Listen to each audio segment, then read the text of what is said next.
President signed the Hemp Farmers Act for their hemp program. It also allows for a hemp research license and interstate commerce. Interstate commerce is a big one. Think of America. Where's the best place in America to grow hemp? I can tell you, California is one place for sure. Dismayed and shocked. Human waste problems in San Francisco reaching a disturbing new height. It is absolutely disgusting. Pictures show a man relieving himself inside a Safeway. Power is back on in the Bay Area after PG&E planned a public safety power shutdown that left 738,000 customers in the dark due to high winds in the fork. It has been an unfavorable week for PG&E.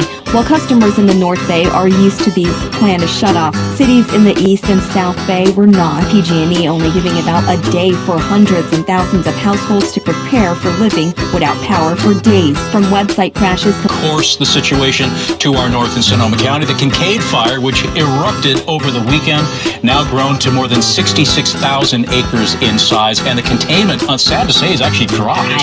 This woman's notoriety from the Netflix show Jailbirds landed her back behind bars. Megan Monster Hawkins was featured on the show, which chronicled her life inside Sacramento County Jail. Elk Grove police say on Friday she tried to open a checking and a savings account at a bank on Bruceville Road using someone else's ID. Good morning, Becky. And the specs are those that have some analysts saying, look, there's a lot of potential here, but there are still a lot of questions about actually how this vehicle would perform if you had a full payload, if you had a towing capacity, what's the range going to be? When they unveiled this truck last night, I can't be the only person who saw it come on stage and say, wow, that is way outside the box of what people were predicting. They are offering 3 versions of the Cybertruck. The range, depending on whether you have dual motor or the tri-motor, it ranges from 250 miles fully charged up to 500 miles fully charged. Here's Elon Musk on what they were thinking as they designed the Cybertruck.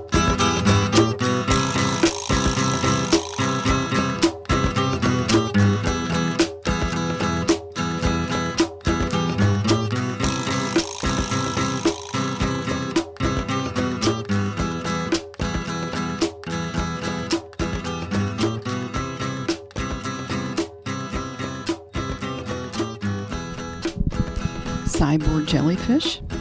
California scientists create sci-fi sea creature to explore oceans. Stanford and Caltech researchers make jellyfish swim faster with microchips, tiny batteries, and electric pulses. California scientists looking for new ways to explore the world's oceans have created something that seems right out of a Hollywood movie. A cyborg jellyfish, half animal, half robot, that can swim nearly 3 times faster than regular jellyfish, and which one day might be remotely steered to collect information from deep ocean waters. Engineers at Stanford University and Caltech in Pasadena say the sci-fi jellyfish may rekindle memories of Arnold Schwarzenegger in Terminator, but could actually help expand our understanding of the deep seas. These biohybrid robots are raising ethical questions as well as amazing possibilities. Says John DeBerry, Centennial Professor of Aeronautics and Mechanical Engineering at Caltech, we're trying to take the best of what biology does naturally and combine it with the best of what we can do as engineers, and hopefully get the best of both worlds. Jellyfish are primitive invertebrates that have changed little in 500 million years. They don't have brains, lungs, or a central nervous system, and they weren't harmed during the experiments which took place in tanks on the Stanford campus. These animals are 95% water, he said. It's kind of like poking your finger in Jell-O. During the research, DeBerry and Stanford graduate student Nicole Shue created a prosthetic device about the size of a penny. It contained a microchip and tiny battery. Using a small wooden barb, they attached it to the underside of moon jellyfishes, a common jellyfish that is roughly 1 foot wide. They ran tiny wires from the device to electrodes on the jellyfish's muscle tissue. Like a tiny cardiac pacemaker, the device sent out pulses of electricity. Jellyfish that typically swim about 4 feet per minute nearly tripled their speed because electric jolts made their bodies pulse faster. Yet they used just twice as much energy measured by the amount of oxygen they consumed. The animals released mucus when stressed, but that didn't happen during the experiments, DeBerry said, and they showed no harm when the gear was removed. Compared with swimming robots, the bionic jellyfish were more than 1,000 times more efficient, said the researchers, who published their findings in the journal Science Advances on January 29th. Hsu said, "This reveals that jellyfish possess an untapped ability for faster, more efficient swimming. They just don't usually have a reason to do so." So who needs bionic jellyfish? DeBerry noted that operating a scientific research ship at sea for one day can cost $20,000 or more. If scientists can refine the devices to steer the jellyfish and collect data like water temperature, salinity, pH, and other measures, they could more easily explore the oceans, he said, and learn about everything from pollution to climate change. For decades, researchers have put tracking equipment onto large ocean animals. Stanford scientists have attached miniature video cameras and speedometers to giant Atlantic bluefin tuna to learn how the fish move through the water. They have put electronic sensors on great white sharks, sea turtles, and other marine animals to track their movements and habits. In November, researchers from UC Santa Cruz and the Scripps Institution of Oceanography successfully stuck a heart monitor the size of a lunchbox to the side of a 70-foot-long blue whale with suction cups while it swam in Monterey Bay, and gave it an EKG for 8.5 hours until the device fell off. But blending electronics with living tissue to change the way an animal moves is a new frontier. In 2018, scientists at the University of Tokyo took muscle cells from rats grown on a gel substance and attached them to a robotic skeleton shaped like a finger. When stimulated with an electric current, the muscles contracted and expanded like a human finger. The technology potentially could be used one day to replace missing or paralyzed fingers, arms, or legs.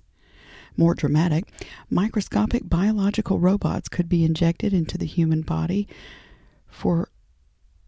into the body in the future to kill cancer, tumors, or monitor heart disease.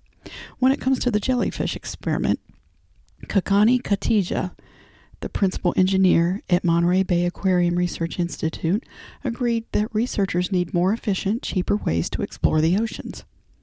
But unlike sensors that drop off and don't change the way animals move, the more invasive work to make them swim faster could, in a jellyfish's case, affect its feeding or reproduction, she said. She continued, "It's one thing to affix a sensor on an animal that is sized appropriately where it doesn't affect their behavior. It's another thing when it does.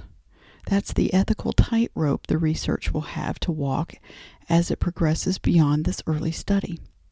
Hank Greeley, a prominent medical and scientific ethics expert at Stanford, said it's important that the jellyfish researchers took care to monitor whether the animals were harmed. Humans have used horses, cattle, pigs, dogs, and other animals for thousands of years, he said, adding that this experiment raises new questions. Greeley said, "There is something disconcerting about mechanically changing animals for our utility. It's less disconcerting when there are only a few of them used for specific purposes.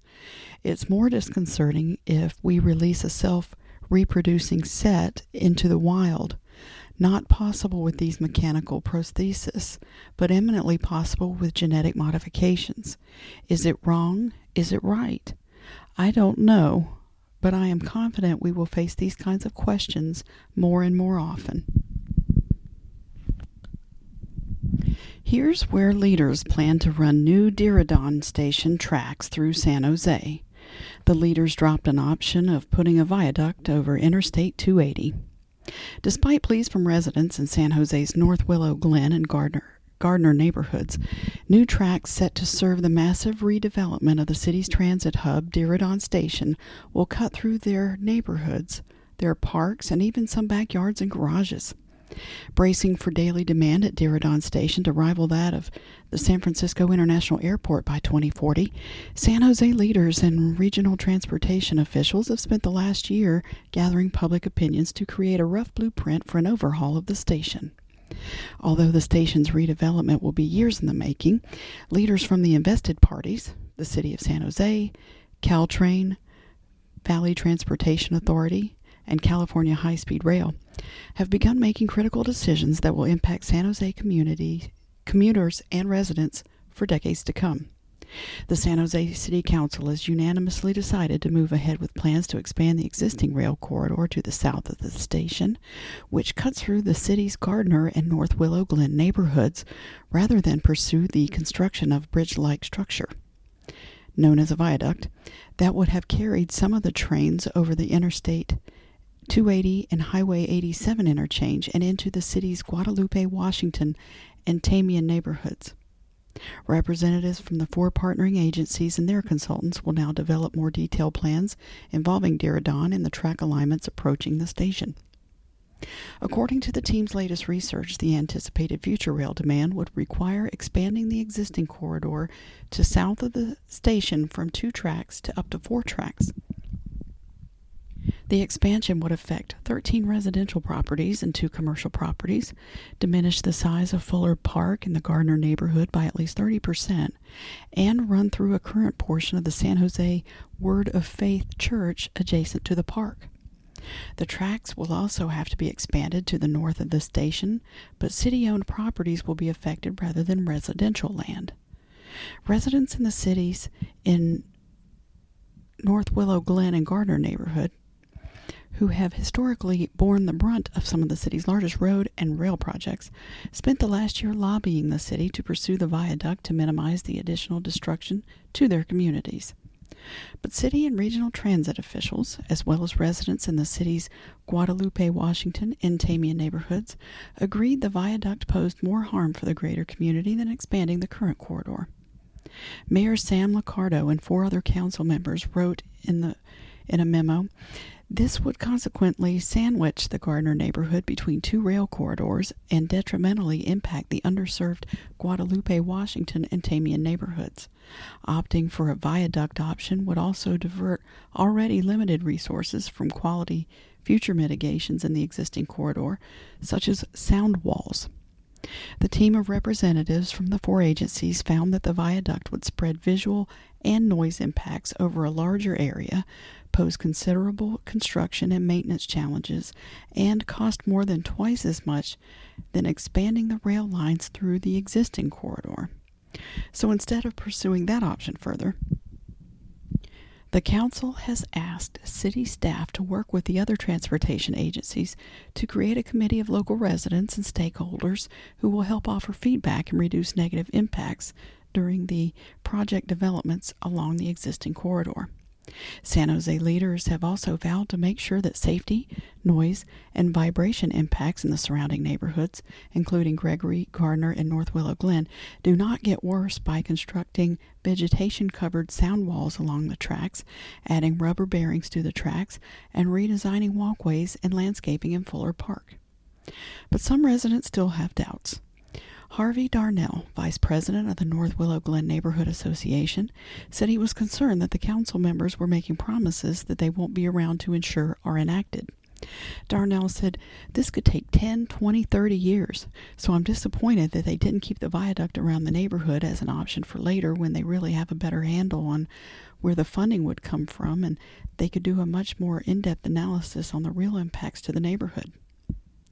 Regional leaders anticipate that by 2040, the number of people traveling through San Jose's Diridon Station each day will jump from 17,000 to more than 100,000.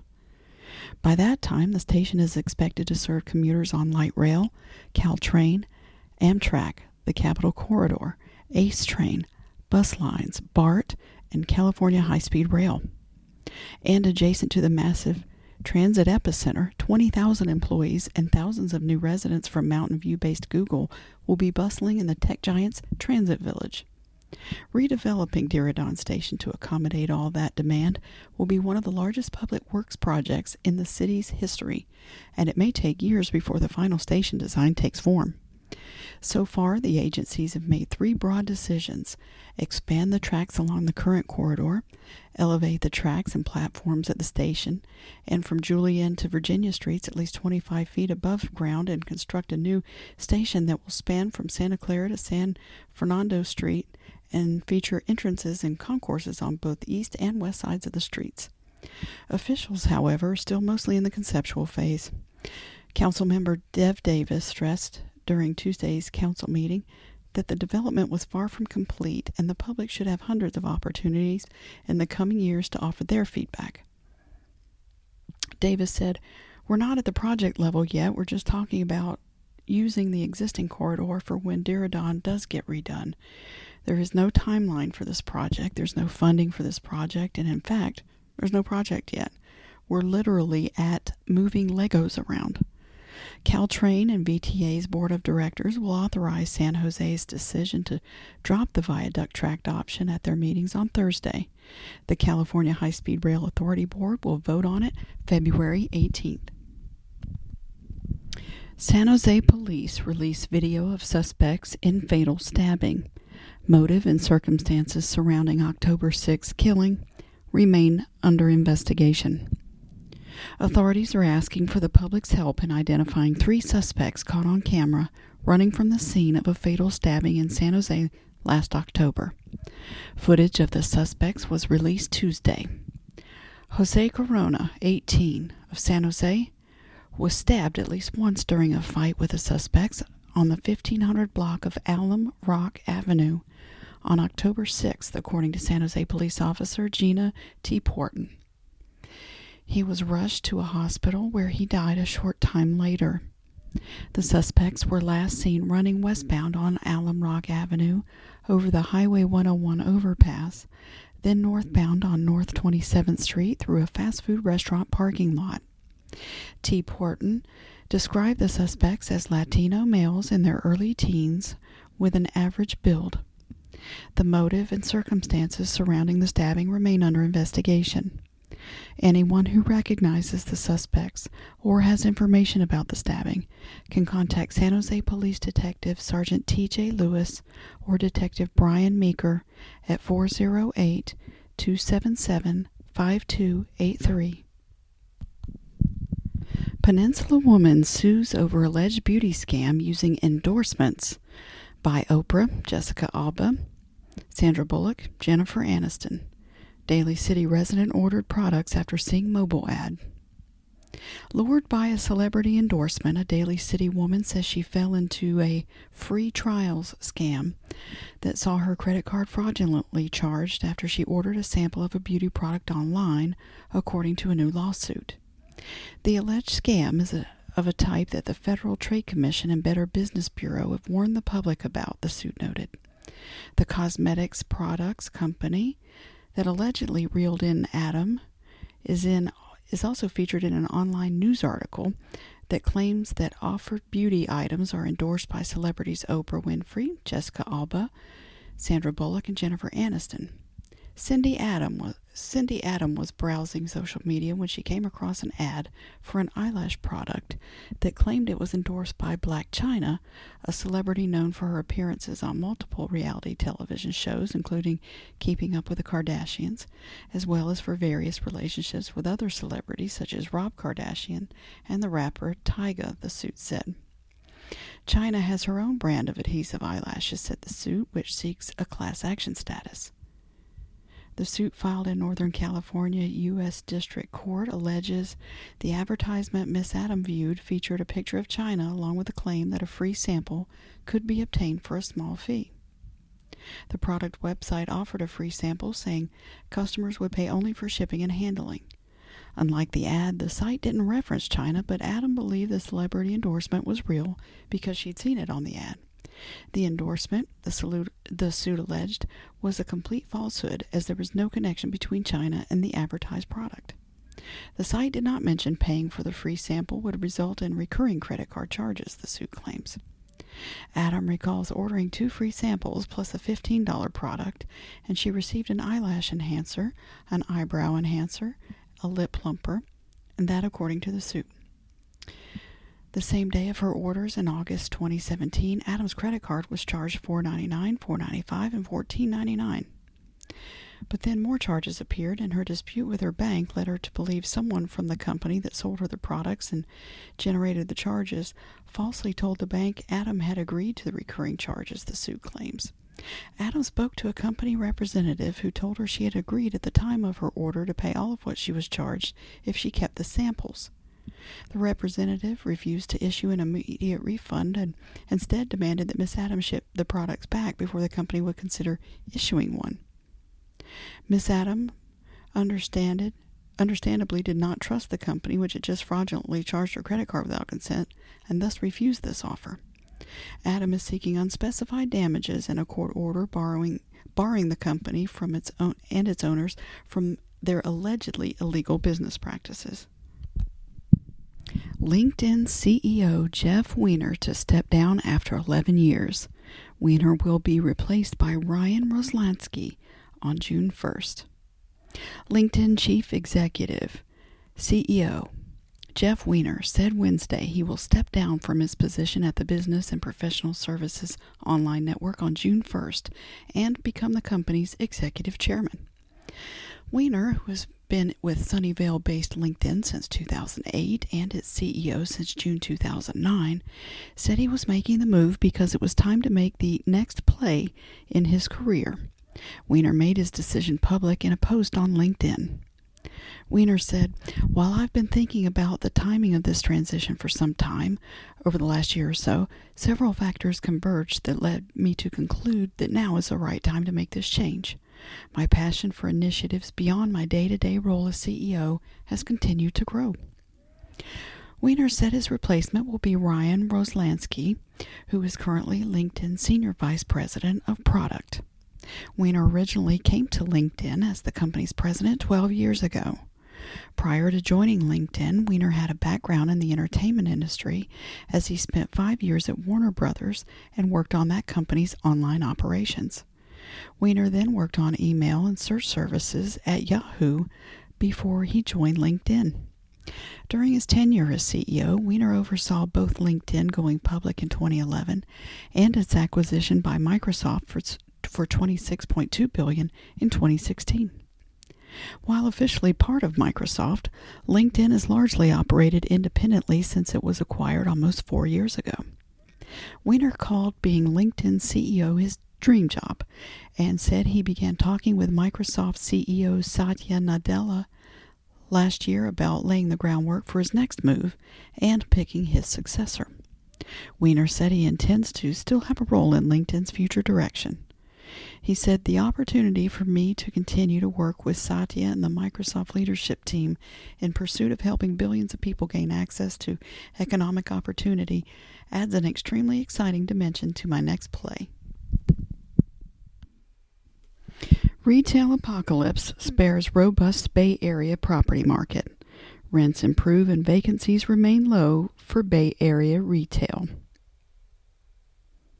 The Bay Area's robust retail property market has dodged the worst effects of a brutal retail apocalypse that has jolted merchants around the country, a new real estate report shows. A muscular Bay Area economy, pumped up by steady hiring and rising wages in a red-hot Silicon Valley tech sector, has helped fortify shops and restaurants against the effects of a downturn that has battered some brick-and-mortar stores nationwide, according to a report from Colliers International, a commercial real estate firm. Retail rental rates are rising throughout the Bay Area, Colliers reported. While rents have risen, occupancy levels for stores, restaurants, and other merchants remain healthy and at high levels. Tenant mix is still critical to a successful retail environment, but in different categories, says John Machado, Executive Vice President and retail expert with the San Jose office of Colliers International. More and more, we are seeing restaurants, dining, beauty, wellness, and entertainment entering the retail space in Santa Clara County. The shift to a fresh crop of retailers is occurring in both the South Bay and East Bay, and the new merchants have begun to dilute the longtime dominance of apparel merchants. Says Nadine Wisnett, a senior vice president and retail broker with the Colliers office in Oakland, you are seeing more food, more fitness, different kinds of retail uses emerging in the East Bay. Retailers are getting more creative with getting people to go to a store. Still, not everything is rosy in Bay Area retail, according to the report, which compiled statistics through the end of September 2019 in areas that included 5 key markets: the South Bay, East Bay, Peninsula, San Francisco, and North Bay. The struggles for brick-and-mortar merchants, Colliers reported, have contributed to a small yet noticeable increase in retail vacancy rates in 3 of the 5 markets. San Francisco, the South Bay, and East Bay endured rising vacancy levels, while the North Bay and Peninsula posted shrinking vacancies. Yet at the same time, retail rates for retail spaces are rising in all 5 Bay Area markets. The East Bay was the champ for retail rental rates as measured by percent change over 1-year period that ended September 2019. On an annual basis, retail rents in the East Bay averaged $33.30 a square foot at the end of September, up a whopping 52.8% from the same month the year before. South Bay retail rents averaged $33.55 a square foot, up 3.3% from the year before, according to Colliers. The South Bay included the Fremont market. Peninsula retail rates averaged $43.37 as of the end of September, an increase of 22.5% in a year. San Francisco rents for retail spaces were at an average of $52.83 a square foot, up 9.9% over the same year. North Bay retail space rents were $22.31 a square foot, a gain of 7.1%. Amid these bright signs, a forbidding reminder emerged regarding the retail apocalypse. Macy's sketched plans to shut the doors at 125 stores nationwide and said it would move its tech operations out of San Francisco and shift them to New York City. Separately, Macy's said it would eliminate 123 jobs at its Antioch department store, which is slated to close by March 17th. By far, the largest single construction project for retail spaces in the Bay Area was in San Jose, where a massive expansion is in its closing stages at Valley Fair, a high-end shopping mall. The Valley Fair expansion totals 415,000 square feet and accounts for the biggest chunk of the 1.1 million square feet of retail space that's under construction in the South Bay. Across the street from Valley Fair, Santana Row has become an iconic destination in San Jose after principal owner Federal Realty reimagined the shopping center as a mixed-use village consisting of stores, restaurants, office buildings, hotel facilities, homes, fitness centers, and entertainment amenities. Machado said, brick-and-mortar stores have expanded the customer experience by creating highly engaging, people-centric retail environments. Santana Row's offerings are one example of how work, life, and play experiences can coexist on one property. Among the center's high-profile tenants, up-and-coming cloud services and software firm Splunk, which employs hundreds of tech workers at Santana Row. Says Bob Stedler, principal executive with Silicon Valley Synergy, a land use consultancy. With the addition of the office buildings and their daytime population, Santana Row is starting to show its full potential. Valley Fair's expansion will also benefit from Federal Realty's office tenants. Similarly, Broadway Plaza in downtown Walnut Creek and City Center Bishop Ranch in San Ramon both have emerged as East Bay destination centers that beckon to the entire Bay Area. Wisnett said, in Walnut Creek, you have a phenomenal outside mall at Broadway Plaza. You have a theater, shops, a lot of reasons to go to Walnut Creek. Downtown Oakland, while not a shopping mecca, nevertheless has become a restaurant, nightclub, and entertainment hub that draws from a wide area and thrives despite the brick-and-mortar retail woes. Wisnett said, Uptown in Oakland has theaters, great bars, excellent restaurants, places you can listen to music, and it's a very vibrant area in the evening.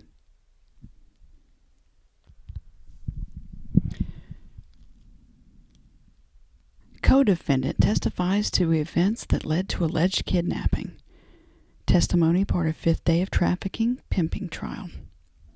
A co-defendant in a human trafficking and pimping case testified in Sutter County Superior Court Wednesday as part of the fifth day of the jury trial of a man accused of running a trafficking and prostitution operation in 2016 involving multiple victims. Madison Gonzalez pleaded no contest back in 2012 January 2017, to human trafficking for sex. Gonzalez allegedly worked with and for the defendant, Archie Thompson, 29. Thompson is charged with 17 felonies, including kidnapping, human trafficking for sex, procuring another for prostitution, pimping, and threatening to commit a crime resulting in great bodily injury. Gonzalez talked victims into engaging in prostitution for Thompson and engaged in prostitution herself. Gonzalez took the stand Tuesday afternoon and continued being questioned all of Wednesday by Sutter County Deputy District Attorney Adam McBride. McBride read printed text conversations between Gonzalez and Thompson and asked her who had sent each text. McBride projected the text conversations on a big screen in the courtroom for the jury to see. The conversations McBride went over with Gonzalez included Thompson talking about getting a tattoo of Gonzalez's initials inside a picture of a bag of money on his arm. In addition, McBride read out the exchange that led to Gonzalez and a victim flying to Salt Lake City in late November 2016 to engage in prostitution for Thompson's benefit. Gonzalez said she and the victim were sent to Salt Lake City because business was bad in the Sacramento area. Gonzalez said that after one day in Salt Lake City, she and a victim were contacted and questioned by Salt Lake City police officers. She said the two were questioned separately and that the victim left Salt Lake City after being questioned. Thompson was allegedly upset when Gonzalez informed him that the victim had left Salt Lake City. Gonzalez flew back into Sacramento International Airport on December 2, 2016, and was picked up 3 hours later by Thompson. He said he was beating up his baby mama, Gonzalez said when asked what Thompson's excuse was for being late. Gonzalez then described driving from the airport with Thompson and going to Walmart in Yuba City with the defendant and Malcolm Lartigue, who was arrested and charged with human trafficking, but later released in August of 2017 when a judge found there was no probable cause to hold him. McBride played surveillance footage from inside Walmart that shows Thompson, Gonzalez, and Lartigue inside Walmart and Thompson purchasing a BB gun. Gonzalez said they drove to a gas station and met Jamie Bobb, another co-defendant, and then drove to the home of the victim who had left Salt Lake City. Gonzalez described waiting for the victim to get in Bob's car, following Bob's car, and Thompson getting into Bob's car when he told her to text Bob to pull over. Bob pleaded no contest to kidnapping in January 2017.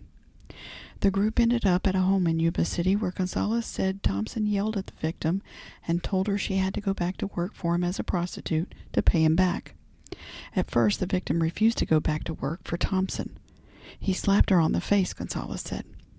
She said the yelling lasted for about 15 minutes, after which time the victim agreed to go back to working for Thompson. Gonzalez said she, Thompson, Bob, Lartigue, and the victim left from Yuba City and headed to Antioch to engage in prostitution there. Gonzalez will be cross-examined by Thompson's defense attorney, Steve Whitworth, today. The trial will resume at 9 a.m. in Sutter County Superior Court. CHP officer honored for saving woman's life. To recognize his dedication to the well-being of others, a Williams Area California Highway Patrol officer was recognized Wednesday with a commendation. Officers from the Williams Area CHP Department were joined by personnel from the Colusa and Williams Police Departments and the Colusa County Sheriff's Office for a surprise ceremony to honor CHP officer Ray Close for the superior effort act he exhibited while responding to an emergency in October of 2019. While working with the Victorville area CHP, Close responded to a report of a collision involving a vehicle and a pedestrian and was informed upon his arrival that the pedestrian had fled the scene and climbed up an embankment. Close pursued the pedestrian to see if she was okay and found that she had climbed over the protective fence of the interstate overpass and was standing on the ledge just above the busy roadway. As she approached, Close said he remembered thinking, "I have to do something. The woman is young and she has a lot to live for." Just as the woman lunged forward off the railing, Close managed to push his arms under the fence and secure the woman's ankle, dangling her over the interstate for several minutes until the local fire department was able to cut a hole in the fence and help Close pull the woman to safety.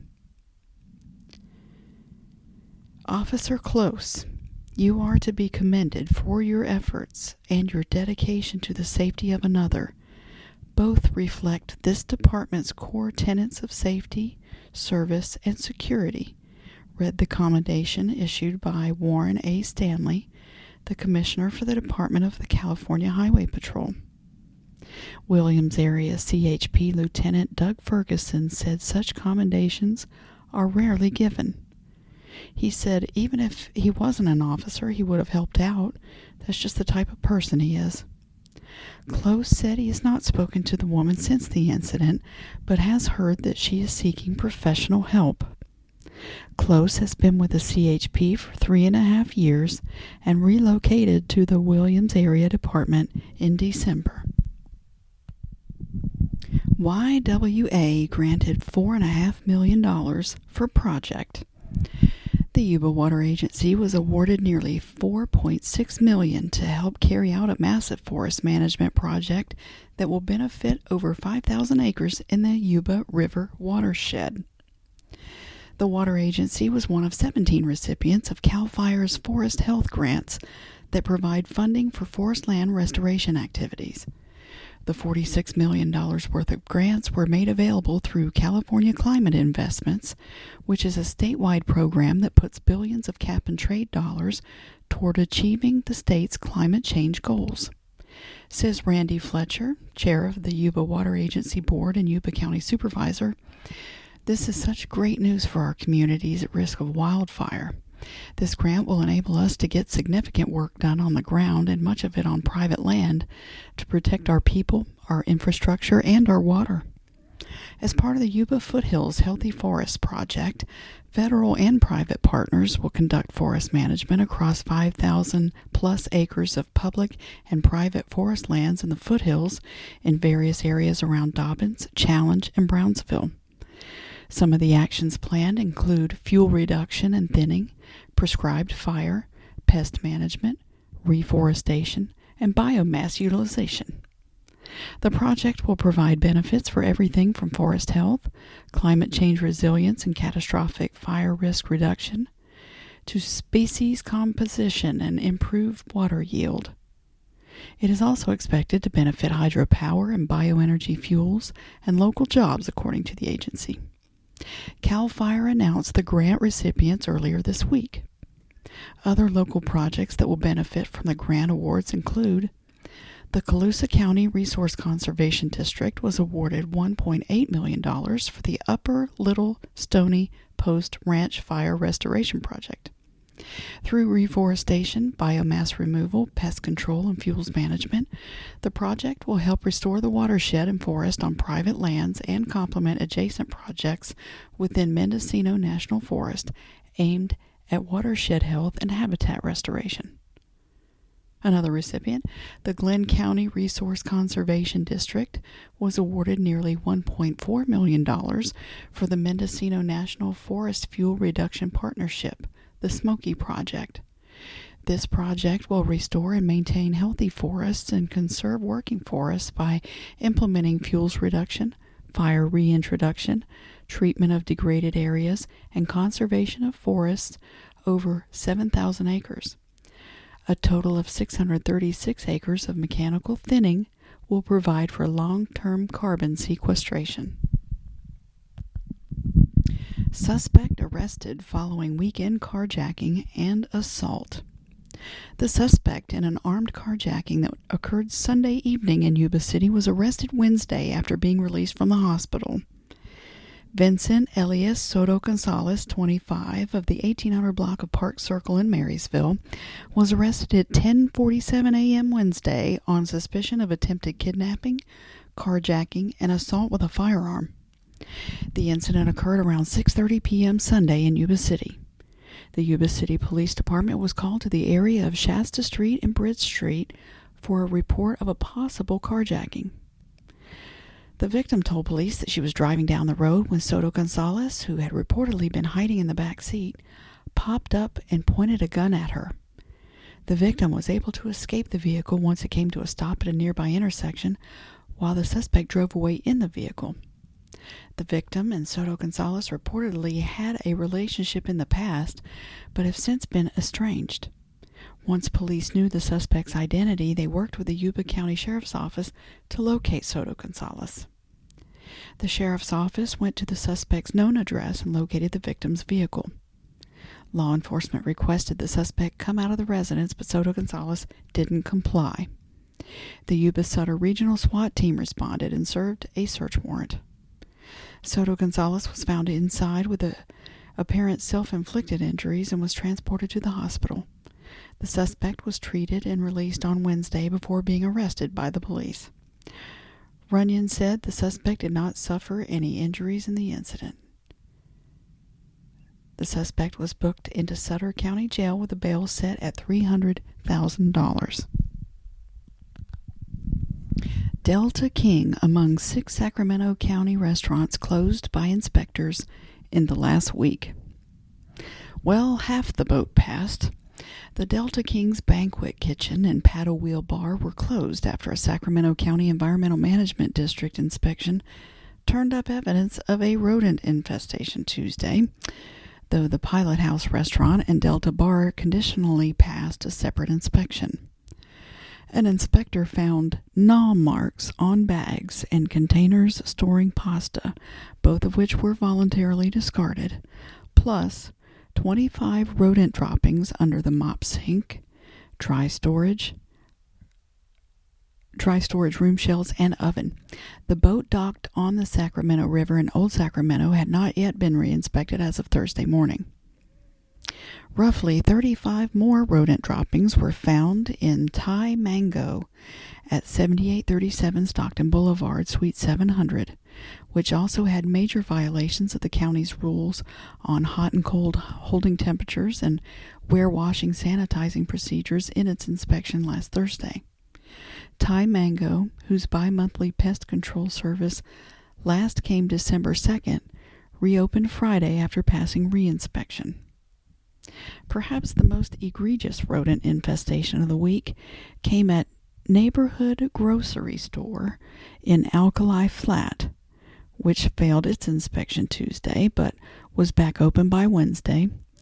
The convenience store at 402 12th Street had about 175 droppings along the walls, by the chest freezer, around the front counter, and in the cabinet under the coffee machine, plus hundreds more on the floor behind multiple shelves. Cockroaches were the problem at Waffle Shop in North Highlands, where an inspector found at least 30 insects in cracks in the prep cooking areas. The diner at 4641 Watt Avenue was closed Tuesday before passing re-inspection Wednesday. The Arden Arcade Ramada Hotel's kitchen and its adjoined Fulton 80 Tap House and Capital City Catering remained closed Thursday morning after an inspection Wednesday turned up a vermin/animal infestation, according to Sacramento County's website. A full report for the restaurant and bar at 2600 Auburn Boulevard, which was closed for 2 days for the same reason in August, was not available as of Thursday.